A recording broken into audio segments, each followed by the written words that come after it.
Thanks so much for tuning in to Talking Point. I'm your host, Neeraj Shah, and the talking point today is the view of somebody who I have the highest regards for when it comes to equity market investing. Hiren Ved of Alchemy Capital needs no introduction, manages a very large portfolio and a successful one at that, and joins us today to talk about his sense of how does he see the current investing landscape. Hiren, really good having you. Thanks so much for joining in, and I hope all is safe. Well, thank you, Neeraj. Thanks. It's been a long time, and yes, everything good on the health front. Hope you and all your viewers who are possibly looking at this are also safe, because the second wave has been quite something, you know. It has. So yeah, wishing everybody the best of health. Yeah, indeed. So, well, thankfully, on the health front, we seem to be doing a bit better. But Hiren, let's juxtapose all of this with how to look at it from an investing lens as well. Can I first start off with whether you believe this receding cases in India, although Southeast Asia has not quite done that yet, and in certain pockets, but the West seems to have come out of it almost completely, because if you look at the cases, if you look at the PMI data that's come out in the last couple of months, they seem to be scripting a different story for themselves. So how do you view the current investing landscape, considering what the West is doing versus what some of the developing and the emerging market economies are doing? Yeah, I think ever since the early part of this year, right, and especially from March onwards, it's been a stories of haves and have-nots, right? Do you have the vaccine? You don't have the vaccine, right? And I think the reason why a large part of the Western Hemisphere, largely North America, has recovered or is recovering very well is because I think they were able to vaccinate about 50-60% of their population, and therefore and they have continued to press the pedal on stimulus. So I think a combination of covering a reasonably large part of their population by vaccination and continuing to provide unstinted support to the economy, has, I think, helped those economies to bounce back.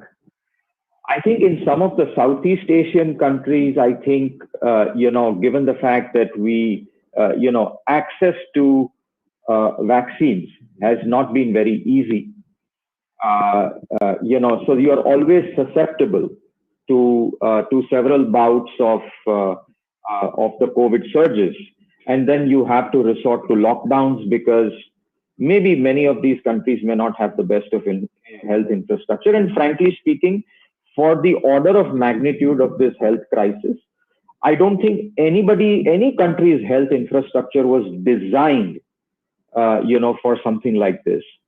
Coming to India, I think that, there was a little bit of laxity. I think once the first wave receded, we thought that we could vaccinate people at our own leisurely pace.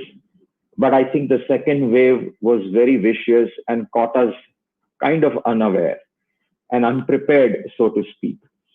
Now, in my opinion, I find it a little amusing because I think India as a country is blessed in some senses, because at least we are one of the very, very few countries outside of probably the US and the UK where we have our own vaccine capabilities. No other country, not even many of the developed countries, can even boast of that capability. I mean, we have Covishield, we have Covaxin. We're going to have, even though Sputnik is not Indian, but at least we have manufacturing capabilities for Sputnik. We have the Cadila, which is in the pipeline.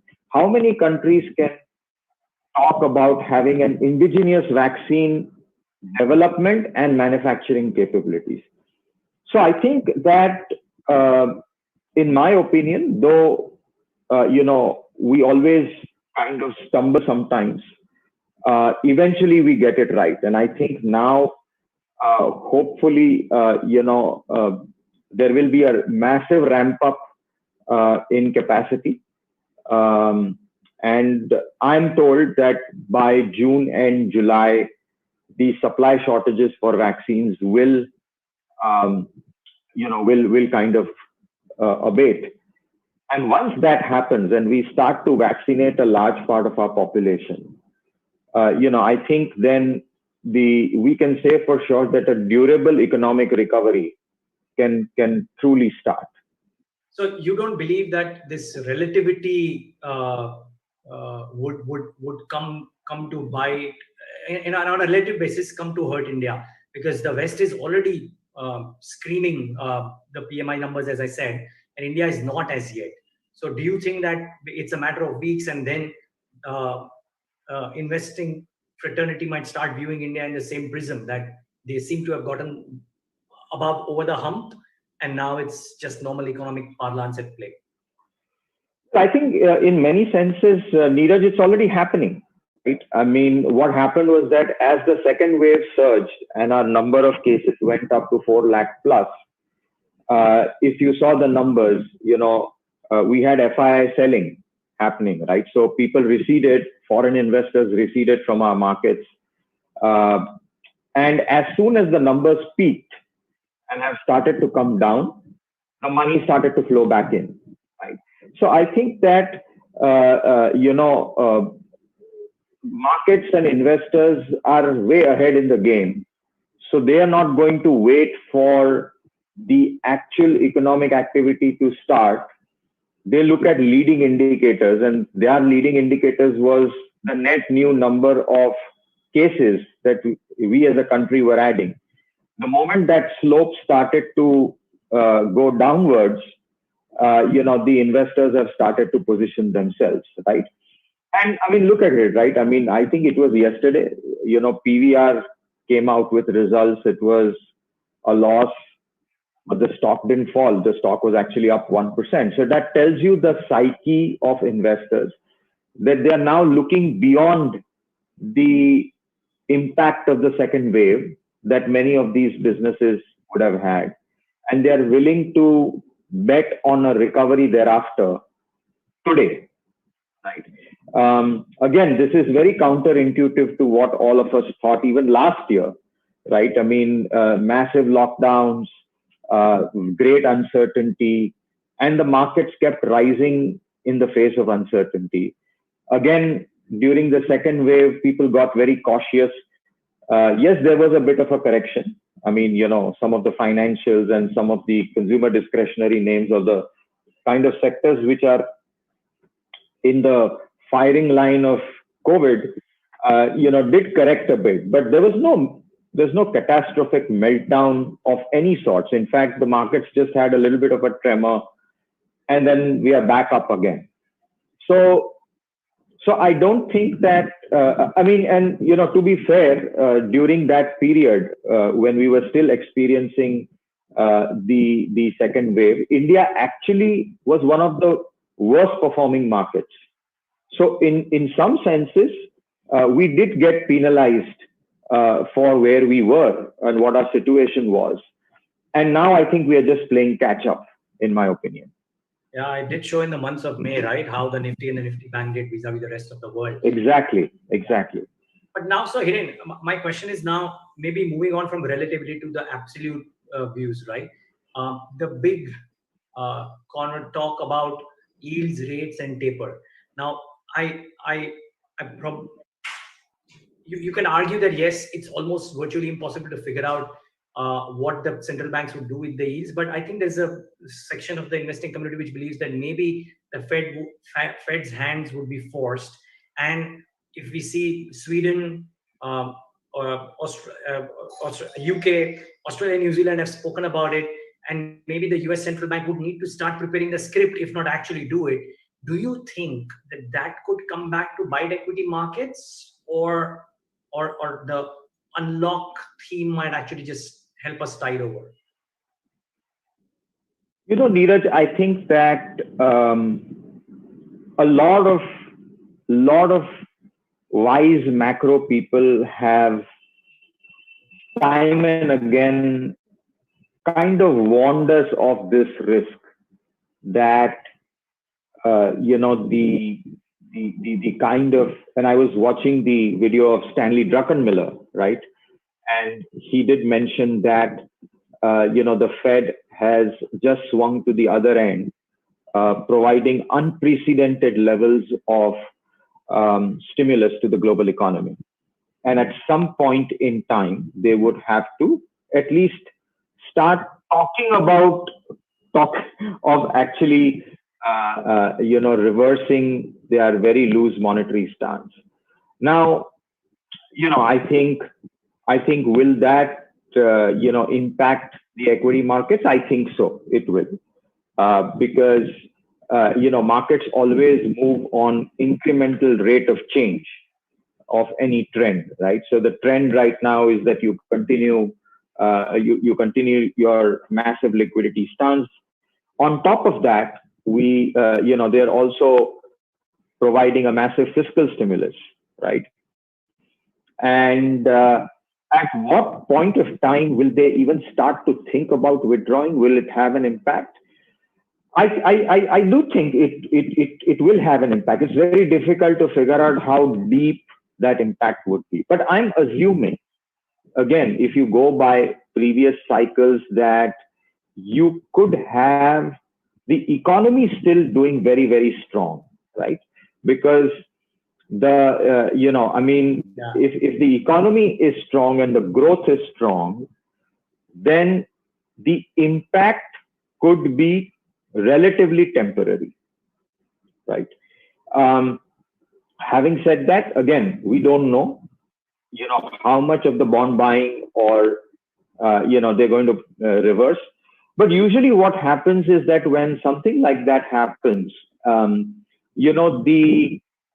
is always some asset class which is kind of floating in the air. You can't explain the valuation, the kind of stuff that we see in Bitcoin happening around the world. It is, you will have some asset class which will get punctured faster the moment the markets realize that the Fed is likely to reverse the stance. But, does that mean that all hell will break loose? No, there will be some areas of the market which are too ebullient, too euphoric, where valuations are out of whack.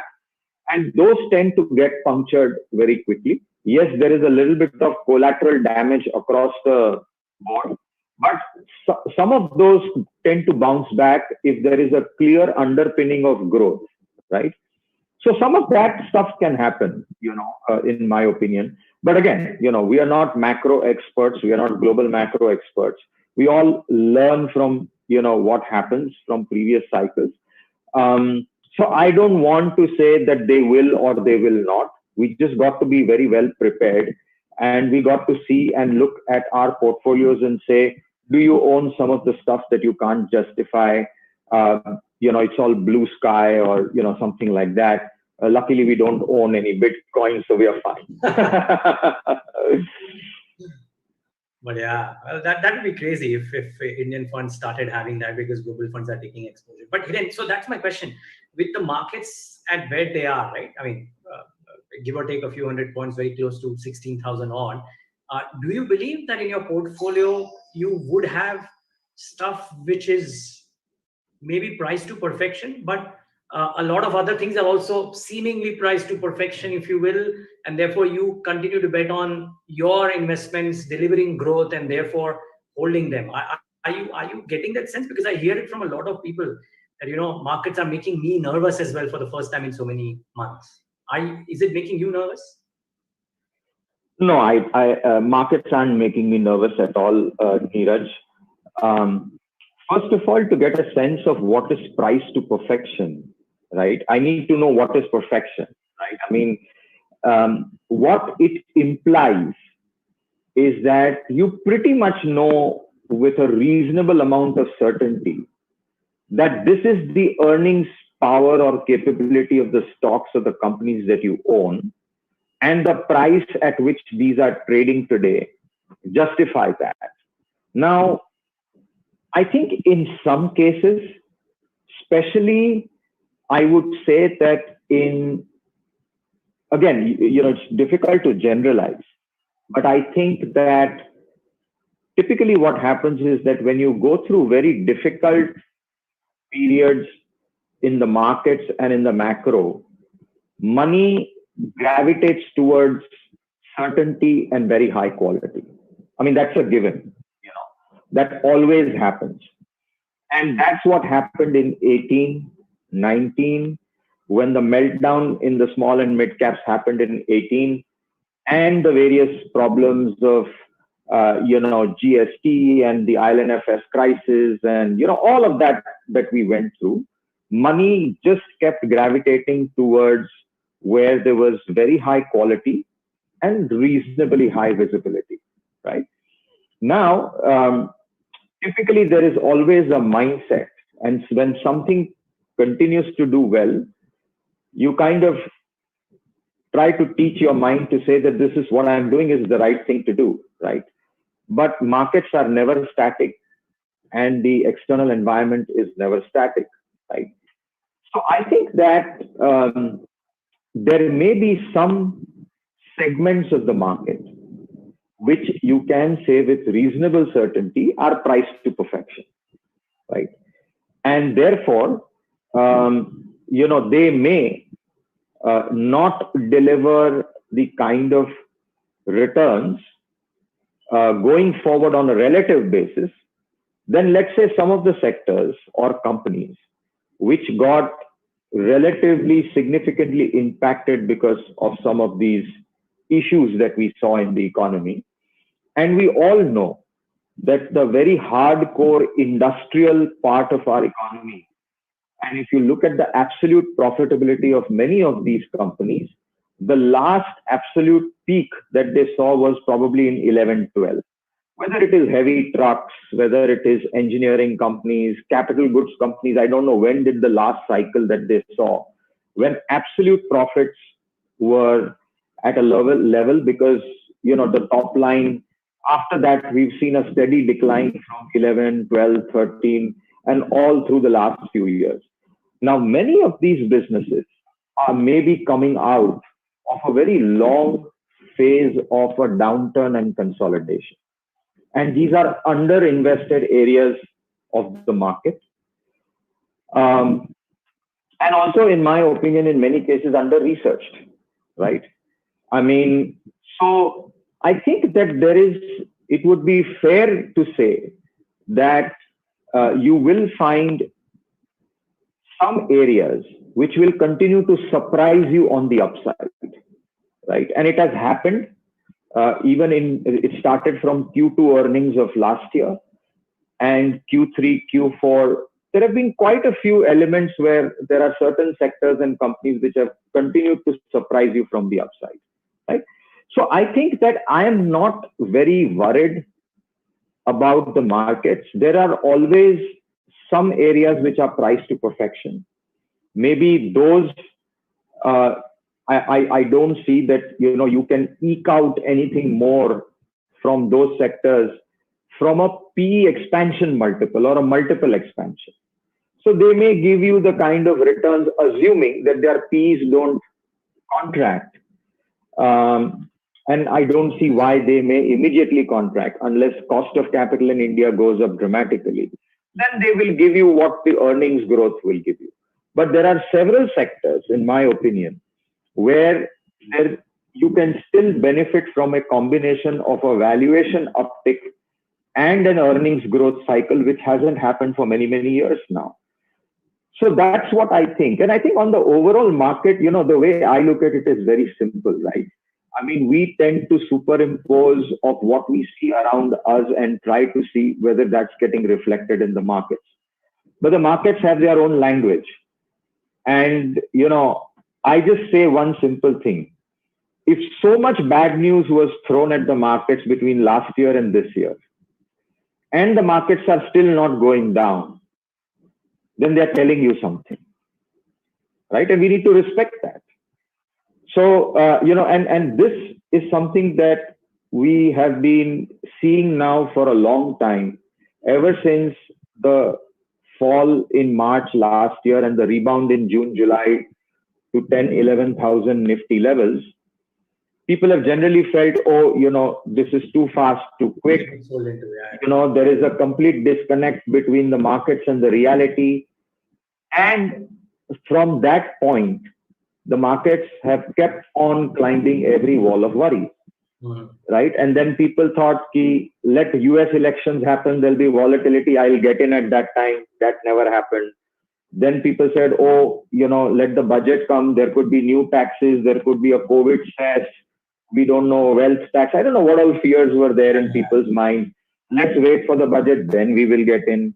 That never happened. After the budget was, great fresh of breath air, markets rallied after that. Then just about you were getting ready, then the second wave happened. So now people again retracted and said, oh, this is crazy. Let me wait for this, then I will get in. I mean, it's time to wake up and smell the coffee. What the markets are telling you is something different. Probably they're looking ahead.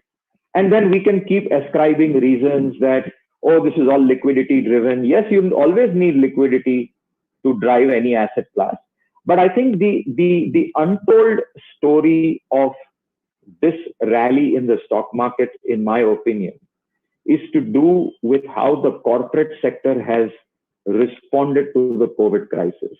I think COVID forced companies to get into survival mode because nobody knew last year how long this will go. So everybody ratcheted down their expenses. They went back into their survival mode. They did the best they could to say that, we need to ride this storm. And then nobody knew that you will have a V-shaped recovery, right? So you have, in my opinion, a structural change in the way companies' cost structures went down and the profitability came back. And I think a lot of that is going to stay back because managements and companies have learned new ways of doing business, right? You've been running from wherever you are, running your business now, very differently than what you were doing. We have been running our business very differently from what we were doing.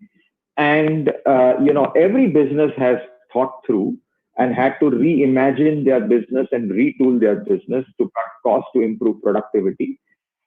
And again, the feeling was that many of these costs will come back.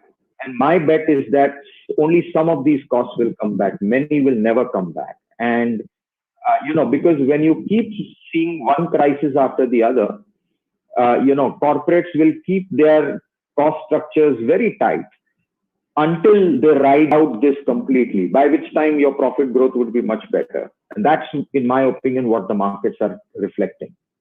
Is Alchemy thinking of shifting offices, Hiren? No, we are not. But, obviously, we all have been working from home. We did started to get back into the office, in December and Jan, Feb, when the cases went down. But then again, in March, when the second wave happened, we went back to working from home. But I think, for example, we in our business, we travel a lot, right? We travel to meet companies, you have to do research, to, talk to managements. We also travel to meet our clients. But today, we're doing all of this sitting here. I mean, companies are doing AGMs online, anyway, conference calls and, and all the brokers' conferences have moved online. Our meetings, our research meetings have moved online, and all customer interactions have moved on a webinar or online, right? So that's a big change in terms of what we've seen. Yes, I mean, some of that will come back because I do believe there is some value to sitting face to face in front of people as opposed to always being in front of the screen. But we've learned something new, which I don't think is going to go away, even when things normalize. That's true. And some of these things are actually very welcome. I mean, I for example, I hear companies telling us that they are very happy that the investor conferences are online because they just meet multiple people at one go. There are not 6 presentations that they have to do, and they are very happy with it. But be that as it may, So Hiren, let me ask you. So two questions very quickly, a small valuation related question before we move on to maybe a few ponds that you might be fishing in, if you will. But do you reckon, you mentioned this point about that unless the cost of capital moves up, the multiples may not drag. A combination of higher oil prices, maybe some food inflation, if it does force RBI's hands to raise rates over the course of the next 12 to 18 months, do you reckon the multiples of some pockets might be under threat?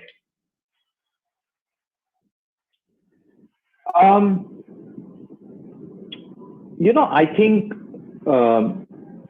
frankly speaking, again, I'm not a great macro expert, but I do believe that we have a completely new RBI now, right? An RBI which has learned some of the tricks of what the Fed and the ECB has been doing, right?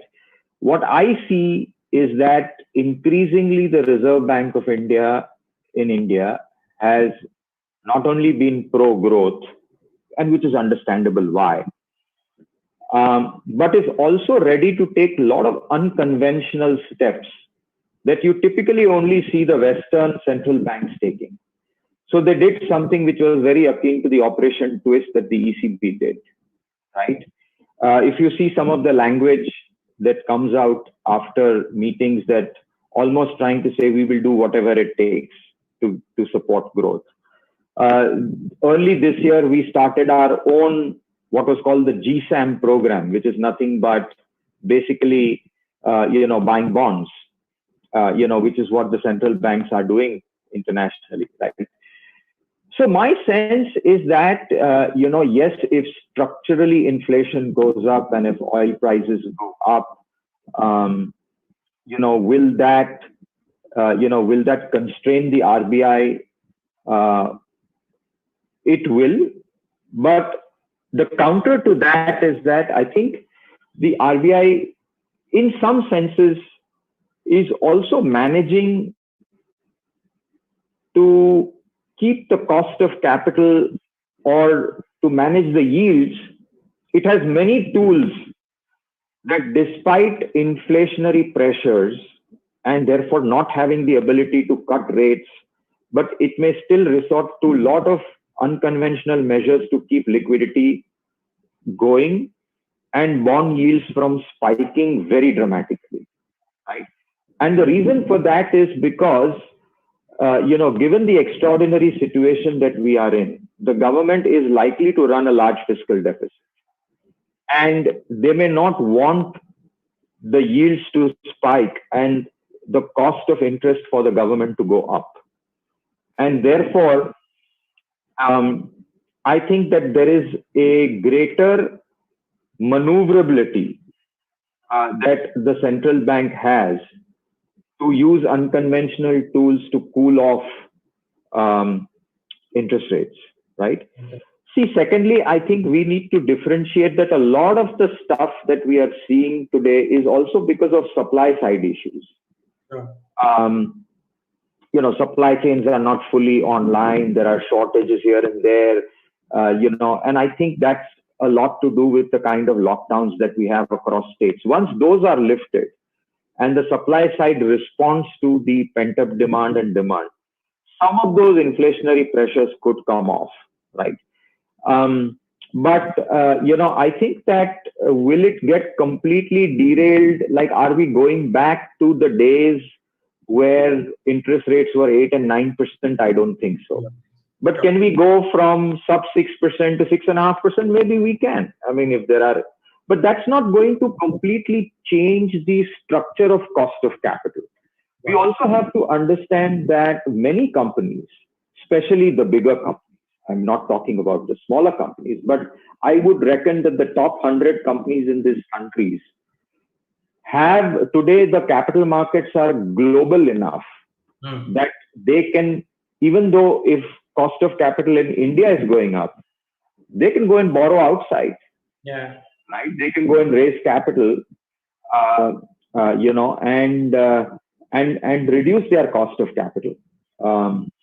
So I think that, frankly speaking, if you ask me, what the COVID has done is that on a relative basis, it has created a huge advantage for the bigger companies, because their ability to manage the crisis, their ability to access capital is far better than, let's say, small, medium enterprises who actually need a lot of government help, right? So there, a lot of the policy focus has to go there. So I'm not, I mean, unless you tell me that interest rates are going back to 7.5%, the Indian 10-year, then I would worry about PE multiples. But otherwise, I think we are okay. Okay. Hiren, we've taken a lot of your time, but can we focus just for the last part on where is it that you believe incremental large wealth creation can happen? And the point that I'm trying to drive home is that for the last 6 months, I've seen this constant debate between money managers, and not official debates, but when I talk to them about whether to park the money, or whether they would want to park the money in the tried and tested, but maybe well-valued companies, versus some of the points that you also alluded to, which is, for example, capital goods, wherein the cycle may be turning and they are betting on the cycle turning, even if there is no full tangible proof right now, but there is valuation comfort and therefore downside protection in a manner of speaking. Where do you believe you would be inclined to put larger parts of incremental capital to work? Look, I think this debate I'm very well aware of, right? And I for one certainly believe that incremental money is likely to be made in. There are definitely some sectors which are coming out of a long bear market. Okay, there is commodities on one hand, there's capital goods, even autos, which is obviously cyclical, right? But few years ago, people forget, we thought Maruti was a structural story, right? Because volumes were always in double digits, early double digits, right? So, it's not a crime. I mean, the world is cyclical, markets are cyclical, economies are cyclical, right? So you can't shy away from the fact that there are large parts of the economy which are cyclical, and it's always about the risk reward, right? And I think in this debate, what I find very amusing is that people want to take one camp or the other, right? Why can't you have a mix, right? That's how we've looked at it. Now, that doesn't, I mean, how you manage the risk in your portfolio, or what kind of mix you have, is very important, rather than trying to be on an ideological fence one way or the other. And it's also about the conviction.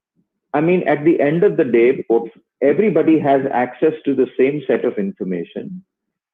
We all see what we all see. We talk to companies. We understand.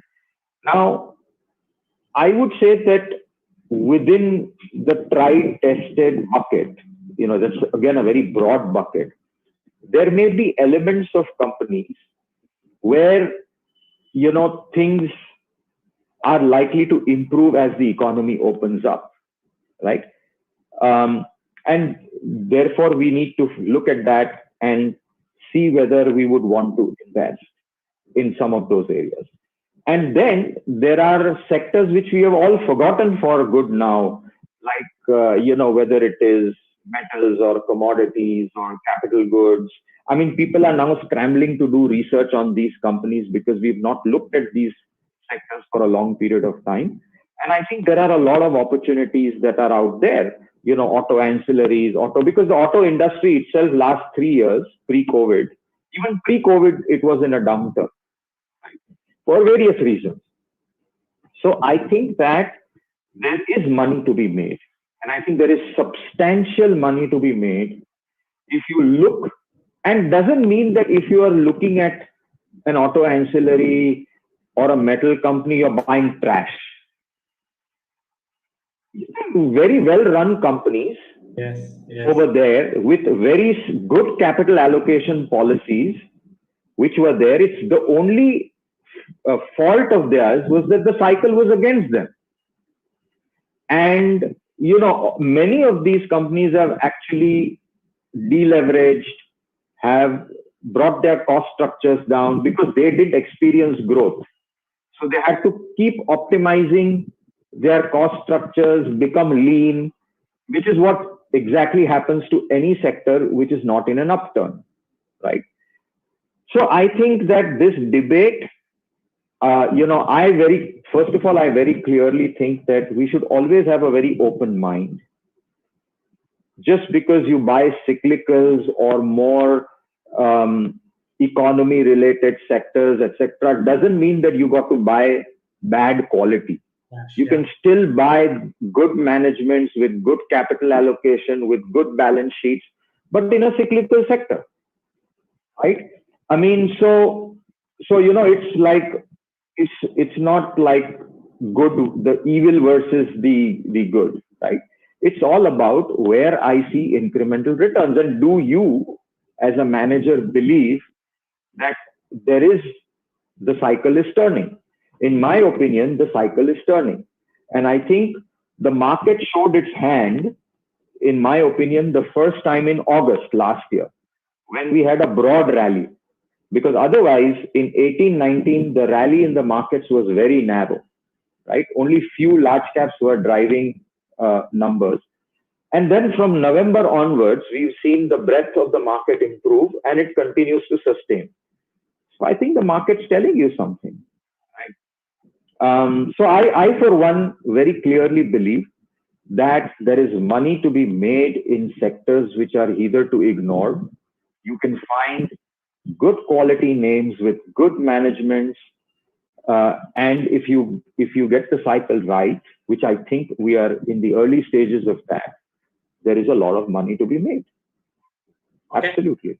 Okay. And one final question before we wrap it up: which of the government policy-linked moves do you have the strongest conviction on? I mean, they've done for the last 2 years now, starting from the corporate tax cuts to multiple other moves. But recently, micro moves, PLI has been the dominant theme. Yesterday, we saw the ethanol blending targets being preponed, and therefore bioenergy seems to be something that they're moving on in a big way, because they've also spoken about biogas and multiple other things. Where do you have the strongest belief of select companies within the listed space being able to execute or ride that theme too, and the theme by itself or the move by itself being very impressive? I think that the way I have always looked at government policy, government initiatives, government reforms having a one-to-one direct correlation with sectors and stocks to be quite tenuous over the years, right? There are several things that are put in motion, but many things take time to get executed on the ground. So let's say, for example, how many times have we got excited about defense production in India? Big time. And how many times have the stocks rallied and come back up because we've not seen a follow-through in real terms, right? So I think the way I look at it is that there are a lot of good things that governments with right intention intend to do. Some hit the target, some don't, right? And to build I think the best way to look at that is not to get carried away by the narrative, but to look at the actual numbers and say, is it happening on the ground? For example, you mentioned ethanol blending, blah, blah, blah.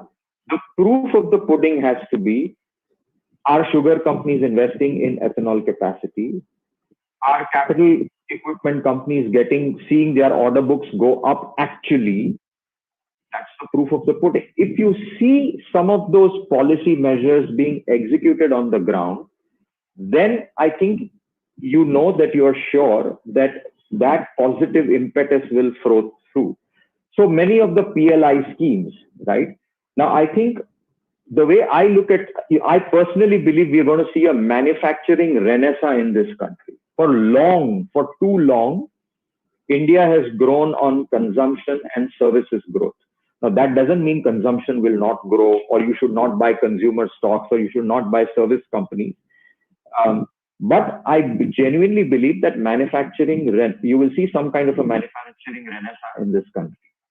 And the PLI schemes are a big enabler. I think even without the PLI schemes, I think that the manufacturing sector would start to revive. But I think the PLI schemes are a great thing. I think the China Plus One strategy in specialty chemicals, in APIs, in pharmaceuticals, in auto ancillaries could have happened. But yes, I think the PLI schemes in electronic manufacturing is a great starting point of a government trying to push and nudge people to do something. So I think if you ask me on the micro side, the one which will have the greatest impact is the whole focus on PLI. But one strategy which we haven't yet moved, but I think the government is very, very bullish on, is very committed to, and I think which I'm most excited about, is if we are able to do privatization, right? I know we've not done even one. There is serious intent. But if we can get that program going, believe you me, to my mind, it will be one of the big seminal reforms that India would have seen, a la just like GST. It is big. Everything else that we talk about a little bit here, PLI, all that is good. Those are all bolt-on reforms, which I called it, which is to keep the wheels going. But what are the few things that can not only keep the wheels going, but completely change the trajectory of growth? I think privatization is one amongst them. So I would very keenly wait to see, even if we can get one done and the confidence comes back and we can do a couple of them over the next few years. To me, that will be a very, very big positive.